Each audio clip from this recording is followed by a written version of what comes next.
Investment की दुनिया में क्वालिटी सबसे ज्यादा मैटर करती है। सिर्फ ऐसे स्टॉक्स पिक करना सही नहीं है जो ऊपर जा रहे हैं, बल्कि ऐसे बिजनेसेस में इन्वेस्ट करना चाहिए जो लंबे समय तक टिके रहे। क्वालिटी कंपनीज अच्छी रेस हॉर्सेस की तरह होती हैं। उनके पास नेचुरल स्ट्रेंथ होती है जिससे वो लॉन्ग रन में अच्छा परफॉर्मेंस देते हैं। ये स्ट्रेंथ एक सिंपल बट पावरफुल मेट्रिक में दिखती है, रिटर्न ऑन इन्वेस्टेड कैपिटल या ROIC। ROIC बताता है कि कंपनी अपने रिसोर्सेज का यूज करके कितना प्रॉफिट कमा रही है। हाई ROIC मतलब कंपनी इन्वेस्टमेंट्स को अर्निंग्स में बदलने में माहिर है। ये क्वालिटी का एक की इंडिकेटर है। इसे कंपनी के प्रॉफिट कमाने की ताकत का पैमाना समझो।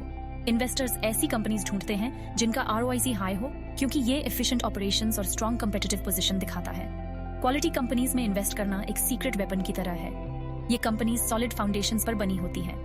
इनके पास strong management teams, durable competitive advantages और प्रॉफिटेबिलिटी का इतिहास होता है। ये फैक्टर्स उन्हें इकोनॉमिक प्रॉब्लम्स को हैंडल करने और इन्वेस्टर्स को कंसिस्टेंट रिटर्न्स देने में मदद करते हैं। संक्षेप में, क्वालिटी सक्सेसफुल इन्वेस्टिंग की नींव है। कंपनी की क्वालिटी को दो की कंपोनेंट्स में समझ सकते हैं, क्वालिटी बिजनेस और क्वालिटी मैनेजमेंट। पहले क्वालिटी बिजनेसेस की बात करते हैं। ये कंपनीज फेवरेबल इंडस्ट्री स्ट्रक्चर्स में काम करती हैं। ये कंपनीज अपने सेक्टर्स में लीडिंग पोजीशंस पर होती हैं। नेस्टल या ITC जैसी कंपनीज के बारे में सोचो। नेस्टल एक global food and beverage giant है जिसकी मल्टीपल प्रोडक्ट कैटेगरीज में कमांडिंग प्रेजेंस है, मार्केट डोमिनेंस, प्राइसिंग पावर और स्टेडी रेवेन्यू देती है। इसी तरह ITC एक कंग्लोमरेट है जिसका इंडियन FMCG सेक्टर में स्ट्रॉन्ग फुटहोल्ड है।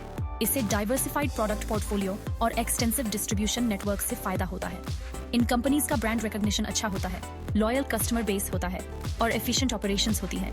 ये कंपनीज हाई मार्जिन्स, लो डेट और कंसिस्टेंट प्रॉफिटेबिलिटी के लिए जानी जाती हैं। ये एट्रीब्यूट्स इन्हें उन इन्वेस्टर्स के लिए अट्रैक्टिव बनाते हैं जो स्टेबिलिटी और ग्रोथ चाहते हैं। क्वालिटी बिजनेसेस अच्छी तरह से ऑयल्ड मशीन्स की तरह होती हैं जो कंसिस्टेंटली प्रॉफिट्स कमाती रहती हैं और अपने शेयर होल्डर्स को रिवॉर्ड करती हैं। अब क्वालिटी मैनेजमेंट की बात करते हैं। अगर केपेबल और ट्रस्टवर्दी मैनेजमेंट टीम ना हो तो सबसे बढ़िया बिजनेस भी गिर सकता है। क्वालिटी मैनेजमेंट की पहचान होती है कैपिटल को एफिशिएंटली एलोकेट करना, इनोवेट करना और चेंजिंग मार्केट डायनामिक्स के हिसाब से ढल जाना। इन्फोसिस का एग्जाम्पल लेते हैं। इस IT जायंट ने रिसर्च एंड डेवलपमेंट में कंसिस्टेंटली इन्वेस्ट किया है, जिससे वो टेक्नोलॉजी कर्व से आगे रहता है। इस फॉरवर्ड थिंकिंग अप्रोच की वजह से ही इसकी ग्रोथ और प्रॉफिटेबिलिटी बनी हुई है। दूसरा एग्जाम्पल है कोल इंडिया। हालांकि ये एक चैलेंजिंग सेक्टर में काम करता है, लेकिन इसके मैनेजमेंट ने एफिशिएंसी इंप्रूव करने और ऑपरेशंस को डाइवर्सिफाई करने के लिए स्टेप्स लिए हैं, जिससे ये लॉन्ग टर्म सक्सेस के लिए तैयार है। Skilled management teams growth opportunities को आइडेंटिफाई करने और रिस्क्स को हैंडल करने में माहिर होते हैं। ये लोग समझते हैं कि फ्यूचर ग्रोथ के लिए प्रॉफिट्स को वाइजली रीइन्वेस्ट करना कितना जरूरी है। ये शेयर होल्डर्स के साथ अपनी डीलिंग्स में ट्रांसपेरेंट होते हैं, जिससे कंपनी के फ्यूचर प्रोस्पेक्ट्स में ट्रस्ट और कॉन्फिडेंस बनता है। असल में क्वालिटी मैनेजमेंट ही कंपनी की सस्टेन्ड सक्सेस का ड्राइविंग फोर्स होता है। सेक्शन 4, ग्रोथ से आगे प्रॉफिटेबल एक्सपेंशन की तलाश। ग्रोथ को अक्सर इन्वेस्टिंग का सबसे बड़ा लक्ष्य माना जाता है। हालांकि हर ग्रोथ एक जैसा नहीं होता है। ग्रोथ अपने आप में वैल्यूएबल नहीं है। जो मायने रखता है वो है प्रॉफिटेबल ग्रोथ। ऐसा ग्रोथ जो शेयर होल्डर्स के लिए हायर अर्निंग्स में ट्रांसलेट हो। ग्रोथ को ट्रूली वैल्यूएबल बनाने के लिए जेनरेटेड रिटर्न्स को कॉस्ट ऑफ कैपिटल से ज्यादा होना चाहिए। प्रॉक्टर एंड गैम्बल का केस देखते हैं। इस कंज्यूमर गुड्स जायंट ने इनोवेशन और ब्रांड बिल्डिंग पर फोकस करके दशकों तक अपनी अर्निंग्स कंसिस्टेंटली ग्रो की है। इससे P&G अपने प्रोडक्ट्स के लिए प्रीमियम प्राइसेस चार्ज कर पाया है, जिससे सुपीरियर प्रॉफिटेबिलिटी हुई है। दूसरी तरफ सन फार्मा एक लीडिंग फार्मास्यूटिकल कंपनी है जिसे रिसेंट ईयर्स में रेगुलेटरी हर्डल्स और प्राइसिंग प्रेशर्स की वजह से चैलेंजेस का सामना करना पड़ा है। हालांकि कंपनी ने अपने टॉप लाइन को ग्रो किया है, लेकिन इसकी प्रॉफिटेबिलिटी कम हुई है। ये एग्जांपल्स बताते हैं कि इन्वेस्टर्स को ऐसी कंपनीज पर फोकस करना चाहिए जो अपनी अर्निंग्स को सस्टेनेबली ग्रो कर सकें। प्रॉफिटेबिलिटी को बिना सोचे समझे ब्लाइंडली ग्रोथ के पीछे भागने से निराशाजनक इन्वेस्टमेंट आउटकम्स मिल सकते हैं। याद रखें, सिर्फ ये मैटर नहीं करता कि कंपनी कितनी तेजी से ग्रो कर रही है, बल्कि ये मैटर करता है कि वो कितनी प्रॉफिटेबली ग्रो कर रही है। Section 5, longevity advantage. मार्केट में लंबे समय तक सक्सेस।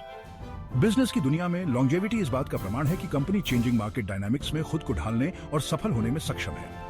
जो कंपनी समय की कसौटी पर खरी उतरी हैं, उनके पास अक्सर इनहेरेंट कंपेटिटिव एडवांटेजेस होते हैं जो उन्हें रेजिलिएंट बनाते हैं। ये एडवांटेजेस कई फॉर्म्स में हो सकते हैं, जैसे strong brand recognition, proprietary technology या एक loyal customer base. Bajaj finance का एग्जाम्पल लेते हैं। इस नॉन बैंकिंग फाइनेंशियल कंपनी ने अंडरसर्व्ड सेगमेंट्स पर फोकस करके और टेक्नोलॉजी का यूज करके अपने ऑपरेशंस को स्ट्रीमलाइन करके इंडियन मार्केट में अपनी एक अलग पहचान बनाई है। दूसरा एग्जाम्पल है टीसीएस, एक global IT services giant. TCS ने अपनी टेक्नोलॉजिकल कैपेबिलिटीज को बिल्ड करने और अपने ग्लोबल फुटप्रिंट को एक्सपैंड करने में कंसिस्टेंटली इन्वेस्ट किया है, जिससे वो एक हाईली कंपेटिटिव इंडस्ट्री में अपनी लीडरशिप पोजीशन बनाए हुए है। ये कंपनीज ये दिखाती हैं कि लॉन्गेविटी अक्सर कंटिन्यूअस इनोवेशन, ऑपरेशनल एक्सीलेंस और कस्टमर सेंट्रिक अप्रोच का नतीजा होती है। इन्वेस्टर्स स्वाभाविक रूप से ऐसी कंपनीज की तरफ आकर्षित होते हैं जिनका सक्सेस का प्रूवन ट्रैक रिकॉर्ड हो। लॉन्गेविटी कंपनी की एबिलिटी में एक तरह का कंफर्ट और कॉन्फिडेंस देती है कि वो फ्यूचर चैलेंजेस को नेविगेट कर सकती है और सस्टेन्ड ग्रोथ डिलीवर कर सकती है। Section 6, disciplined investing wealth creation का रास्ता। इन्वेस्टमेंट्स में क्वालिटी और ग्रोथ की तलाश के लिए एक डिसिप्लिन्ड और पेशेंट अप्रोच की जरूरत होती है। ये क्विक प्रॉफिट्स कमाने या लेटेस्ट इन्वेस्टमेंट फैड्स के पीछे भागने के बारे में नहीं है। ये उन कंपनीज को आइडेंटिफाई करने के बारे में है जिनके पास strong fundamentals, sustainable competitive advantages और लॉन्ग टर्म ग्रोथ का क्लियर पाथ हो। इन्वेस्टिंग के प्रति इस डिसिप्लिन्ड अप्रोच की झलक म्यूचुअल फंड्स और स्टॉक मार्केट इन्वेस्टमेंट्स की बढ़ती पॉपुलैरिटी में दिखाई देती है। ज्यादा से ज्यादा लोग कंपाउंडिंग की पावर और लॉन्ग टर्म वेल्थ क्रिएशन की इंपॉर्टेंस को पहचान रहे हैं। डिसिप्लिन्ड इन्वेस्टिंग की ओर यह बदलाव एक पॉजिटिव इकोनॉमिक सिग्नल है जो पेशेंट कैपिटल एलोकेशन के बेनिफिट्स की बढ़ती अंडरस्टैंडिंग को दर्शाता है।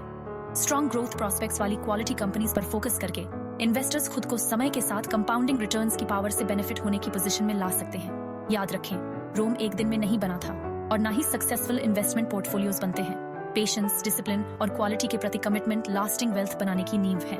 डिस्क्लेमर, ये वीडियो किसी को किसी भी कंपनी के शेयर में निवेश करने की सलाह नहीं देता। यह बाजार जोखिमों के अधीन है। निवेश करने से पहले किसी बाजार विशेषज्ञ से सलाह जरूर ले लें। Mutual fund investments are subject to market risks. Read all scheme related documents carefully.